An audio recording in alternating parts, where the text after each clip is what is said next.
All good. Okay, like a typical Monday, just kind of recapping a few things after digesting the film. We obviously, finishing the game we did, well fought. I thought it after the game and then watching the tape. Great college football game, atmosphere, both teams making plays, responding. Obviously came down to the wire. I feel like it could be a growth game for us to be able to finish the game we did against a quality opponent. I mean, that quarterback was playing at a really high level. Having to respond in the second overtime, the way, all of that. So we're trying to grow off of, being able to finish that way, because a lot of these games are going to come down to the wire like that, and we got to gain some confidence and continue to move forward from the game. Offensively, felt a lot to like with Aiden in regards to his effort, quarterback play, decision making. Even some of the small stuff that you don't totally see during the game of check the ball down, protections wasn't clean a couple of times, and he got us out of that. It was pretty good. I thought multiple receivers making some plays there. We got to get better. 2 minute at the end of the game, got an opportunity ball to 42, 2 timeouts. I think there's close to 50 seconds left. We go backwards there. We had to tighten up some of our hands in the run game, holding calls, red zone, backed us up a couple of times, short yardage, getting stopped. So there's plenty to improve on. Defensively, again, I give that Boston College, Coach O'Brien, the quarterback, I mean, they make it hard. Schematically, felt like to the game, we needed to be able to make the quarterback more uncomfortable. He did a great job getting the ball out pretty quickly. There wasn't a lot of times he's just sitting there patting the ball. This thing is coming out pretty quick, but we still want to get around him more, play some tighter coverage. A couple of times just kind of got without playing within the system. In the secondary, some of the zone drops, over dropping, our eyes in the wrong spot a couple of times. We got to tackle in space better defensively. Having said that, I thought the adjustments halftime, they've given up 21, came in to give up 6 points in the second half of that offense is pretty good. And we're not all about bend but don't break, but make them earn it. And in the second half, bowed up that well. Definitely want to play better though in overtime defensively to get stops. Punt, Eckley. Protection solid, snaps, Jack again, but the coverage of those, I mean, is pretty good.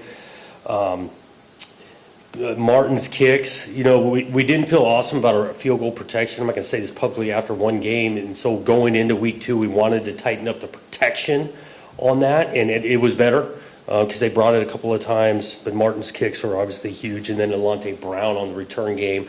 We're blocking the thing. We can block it a little bit better on kickoff return, but he's breaking tackles. I mean, they changed the game. 2 big old returns, especially the second one getting on their side. We turned that into scores. Turn that around, though. Punt return, we got to get better. Penalties, we turned the thing over at the beginning.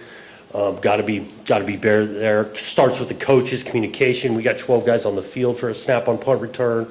So like I said, a lot to like, finishing the game. I do feel it was a growth game for us, but there is a ton we got to grow from in the game after that. I do, again, watch the TV copy quickly. I mean, the atmosphere, that crowd, it was awesome. National television, the place was packed, student section, energy.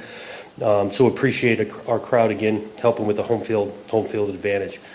Moving forward here, Youngstown State, looking forward to an opportunity back. Play at home, got respect for that program. I mean, I know Coach D was there. This place knows how to win at a high level, winning national championships and things like that. I think they got a good quarterback that can create some problems for you. Running it, throwing it, getting the ball in space, when he's got it, when he doesn't. Formationally, after a couple of weeks, these guys are moving the ball, so they challenge you that way. And so we know we're going to look forward to improving our own game this week through practice, and excited to play at Spartan Stadium again on Saturday. John, I'm wondering about, you had a bunch of guys that were banged up during the game, and I think Lafayella also left. I don't know if he came back, but Lafayella. Wondering about the health factor, but also in a game like this, how do you kind of navigate and manage maybe some of those bumps and bruises against a lower division opponent? Do you try and maybe keep guys on a pitch count, or how do you approach that? Yeah, we're approaching it. I mean, we're trying to get guys healthy. I mean, it's week 3. You're not going to feel perfect. You're going to have some bumps and bruises. Not quite mid-season, but mid-season healthy. Coming out of the game, not an injury or two that's long-term, nothing like that. We definitely got some bumps and bruises in that one. But no, we're going to approach it. The guys' availability through the week will turn into how many reps they're going to get on Saturday, just like we approach each week. You already shared great respect for the program, but just from a definition standpoint, huge emotional win. The following week after next week, you go on the road to open up Big Ten. Does this have the elements of what could be a trap game, and how do you educate your locker room not to fall into that and respond accordingly? Never been a believer in this idea of trap game. If you get into this trap game, your mind, your focus is in the wrong spot, whether it's in the past or in the future. Our approach this week, we got to get better starting tomorrow and Tuesday's practice. We respect every time we get to line up against somebody, we respect them all who we're playing. And so we know we're going to have to play well to go earn a win. And we'd want to be in this constant state of improvement. We're playing our best football at the end of the year. We got to improve this week 2 to week 3. Want to make a nice jump. With the coverage side of things, there were obvious miscues in the last game, but I'm curious where you identify the issue there. Is it the linebackers? Is it inheriting coverage? Is it the safety stepping up into the play? Like, where are the issues arising in coverage? Yeah, a few things. One, communication. A couple of them happened in our end zone close to our band. It's loud. We've got to be able to communicate, whether it's hand signals, making eye contact. So that was just making sure we're on the right call, and then playing within. We didn't just completely bust some of the times. It was just like we're a step or two away, and that's some of the reason our eyes are in the right spot, reacting a little quicker. Again, schematically, they were challenging us on a couple of things. Well, we gotta be better there. So communication, where our eyes are, sometimes overdropping, not just underdropping, overdropping. Couple reps, reacting too quickly to underneath routes versus staying deeper and rallying to go tackle. That showed up a couple times. Coach, you mentioned the confidence in this team after our big win. How do you manage that moving forward, especially early on in the season, especially with overconfidence and things like that, especially with a young team, like I said, after a big win? I think it's similar, like this overconfidence. Well, you want to build some confidence, and they should gain some confidence to being overcome, responding, making a play when we need it, those kind of things. And so you gain confidence from doing it out there. And then at the same point, almost like what I started with, is a reminder, but there's still plenty to clean up. We don't got this thing completely solved, that type of thing, and pointing out where areas where we need to improve and grow individually, whatever, position group, side of the ball, all of that. That's the role of the coach. So yeah, we want to be coaching confidence. At the same time, we want to be in a constant improvement, reminding, pointing out where we got to improve. Jonathan, how much are you missing Nikai Martinez now? Is he getting closer? And is Amarian Smith playing as well as anybody you have on the back end? Yeah, Amarian's playing well, makes a couple of huge plays, and 2-point breakup, fumble recovery, flying to the ball. We're definitely anxious to get Nikai back. I think he's getting really close, potentially this. We'll see how at the end of the weekend, but he's closer than he's ever been. And nice to get some of that depth back, with Malik taking a series of 2, he was dealing with something during the game. Toughness, he gutted that one out pretty good. It would be nice to have Nikai back for some depth there. Would you like to have him in a game before he has to go out and play USC? Conversated about it. We'll kind of continue the conversation how it looks this week. But when he's available and cleared to play, you're gonna see him out there. Jonathan, you named Alex Van Sumeren as the defense player of the game. Box score only says like 1 tackle, 2 tackles, so obviously he's doing things that don't show up on the box score. What was he showing on tape to get him that award? Well, we played pretty well against the run. He's in his spot where he's supposed to. He was squeezing that pocket. I go back to this quarterback getting the ball out pretty well. Just someone you counted on throughout that was doing his role to help we play team defense. Those awards, we don't stare at the stats. We conversate as a staff on Sundays who contributed in a great way to be kind of most valuable on that side or that, and he was that for the defense. Jonathan, we saw Jaden Savory out there. You mentioned it makes the big play, but I believe, if PFF is right, only 2 snaps for him, and that's something we've seen you guys do going back to last year with like the running backs. They would come in and get like 1 carry, maybe 2, and that was it. Just the tiniest little tastes of things. I'm just wondering how you guys as a staff, what's the philosophy with that, where it's like you're getting them in the action, but just for a second, and then moving forward with them. What's that? I know specifically to offense, and so Jaden would fall under this. We've got a call sheet, a bunch of plays on there, and some of those are specific to a group. And so Jaden was starting on multiple groups on the call sheet those plays just didn't get called. And so it wasn't like, hey, we play this guy a couple of snaps and then turn him down. It just turned into how many of the particular plays that were for him to be on the field got called. Was pleased, obviously, that he made a huge catch. That's a big time for his first college rep, and we're hoping you see more and more of him. Firstly, we don't ask much or talk about the punter, but your punter can be a game changer, can't he? Yeah, I mean, huge weapon. I mean, it does change the game. You flip the field like that, again, go back-to-back days, down to the 1, inside the 20. I even look at the big one, right? It's 4th and yard and a half. We don't do it because we got such a weapon. He flips the field all the way down to the 12. He's playing with a lot of confidence right now. I just asked you a while back about not leading the team out of the tunnel, and I noticed you did the other night. Was there a change of philosophy on that? I'm just curious. No, I just kind of wanted to feel a little bit of the atmosphere leading into it. I mean, there's such a buzz pregame, and so getting a taste of that. We definitely got our captains out front.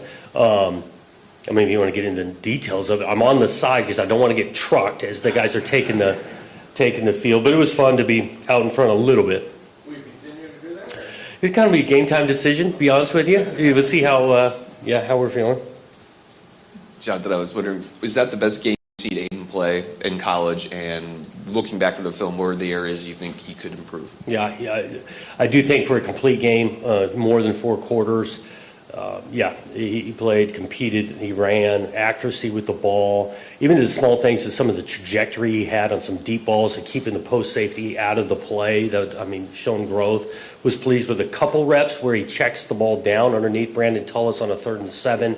That's an area to continue to growth. I thought there was a couple of other reps that we could have gotten to that sooner or gotten to it.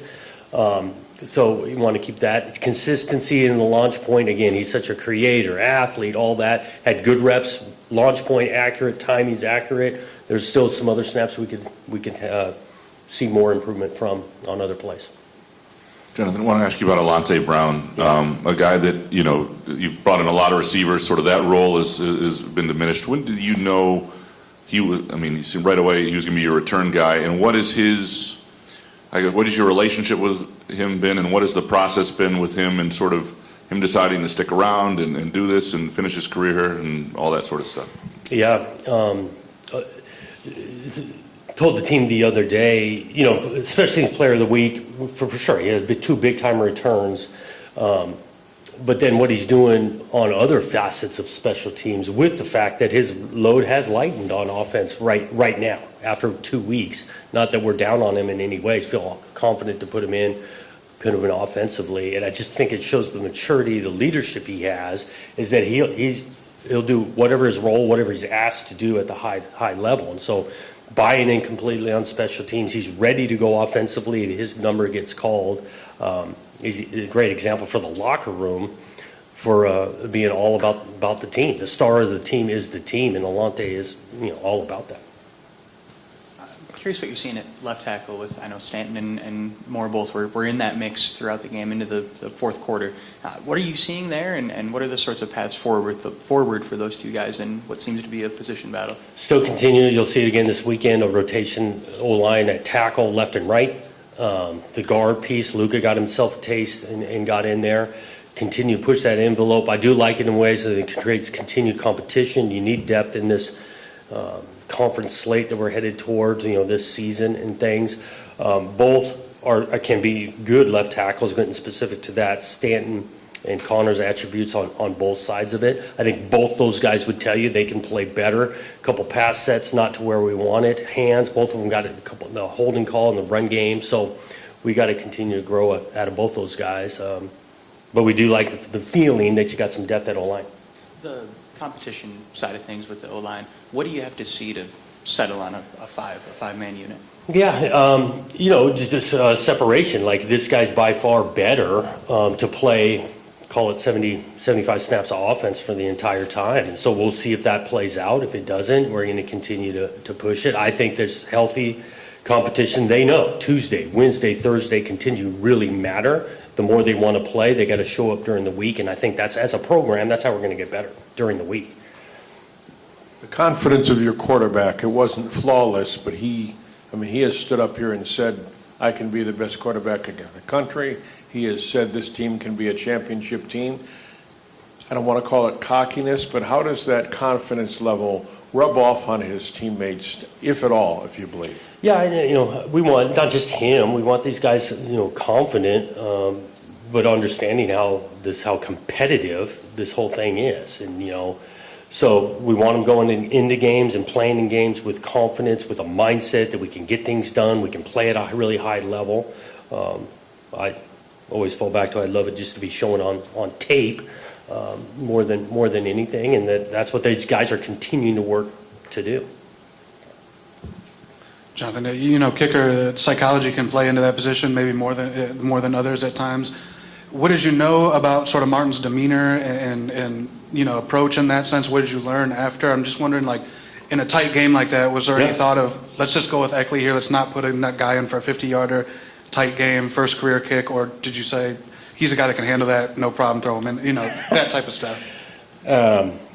I go to more you learn post after the game, like his demeanor, his mentality. He went out there confident. He banged that one, the first one, 50-yarder. I mean, and he had some distance. Could have been a little bit further. It was awesome to see. I'm not going to sit here and say I knew things before that took place. You go learn about it during the game. I do think his approach. He's been working. He's been dealing with stuff for about a month. I don't think we even let him attempt a 50-yarder in practice leading into this sucker because Wednesday he was going to get some light work, a little bit shorter. And when the game called, his number was called. We did feel like this week, longer field goal, we were going to give him a crack at it and not continue to wear out Eckley because he's doing the kickoff side of things too. And sometimes you need to see it in the game, and Martin was totally ready. Jonathan, Eckley was really good last year, but when did you know he could be as good as any punter in the country? And how does he execute those long wedge shots? What is he doing? I got to ask him deeply on it. I don't know if he's got a formula or something for the ball to land where he is. I do think, he's playing with some confidence. He knows he's got talent, and he works at the thing. He's got a belief in the scheme in front of him. Those snaps are coming. The protection's there. I think he knows that him playing a really high level can change the game, right? To flip in the field. So he knows his role is so vitally important to help contribute to success and wins, and he's owning that right now. I'm wondering, Jonathan, when you were very highly complimentary of Bill O'Brien, and I'm wondering from your staff, what did Brian do differently between the first half and second half this week? But also, when you guys go back and rewatch these games against an opponent like that, how much do you maybe pick up and learn from another coach in your own games from your opponent? Yeah, we learn a ton. Call me a football junkie, but I just got respect. You turn on tape, and then you kind of watch it, and you see a previous play, and then some adjustment getting made. You see a formation shown, and sometimes a play is run in a formation really for the next play that he's going to call. You got a lot of that out of Boston College. Coach O'Brien, that offensive staff. I look at some of the challenges he presented defensively for us, formationally in the boundary. The ball's coming out of the quarterback's hands quickly. So I just got a bunch of respect for that kind of thing. And we're always trying to learn. And so we're studying that tape. I made a cut up a Boston College offense that I gave to Brian because of some of the things that created difficulties for us. I think you're always trying to learn and grow. And I'm not unique that way. In college football, you see it all the time, and people copying other people's stuff. And we'd love to do anything we think is good and new is going to help us. We're going to try to use it. Well, the confidence for sure. We wanted to get some action pass going. Got it early first drive. That play to Nick Amari. That was a huge third down. Back to the trajectory of Aiden's ball. We throw the go route on 3rd and 6. Amari makes a play on that. He's running stride for stride. It's kind of a throw behind Aiden's maturity. The trajectory of the ball was huge. So got us going there. I think that added to our confidence. Still wanted to mix some of the run, have the balance of that going. The third down thing was a little bit better in the second half. Some of that was Aiden's legs, right? I mean, extending the thing on a couple of third downs. So I don't know if I answered the question, but yeah. You've been talking about the improved depth through the preseason, early season. Chance Rucker got on the field.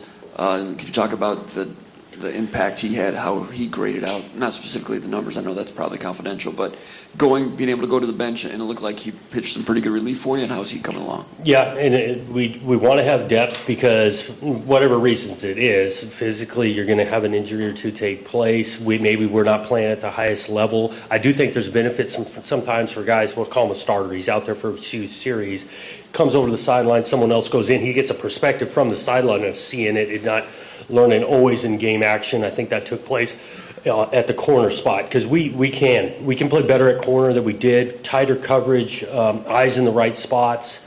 And I say all that to, again, credit to Boston College. They get some good players. I mean, 11's a good player. That wideout four, he's big and he can run.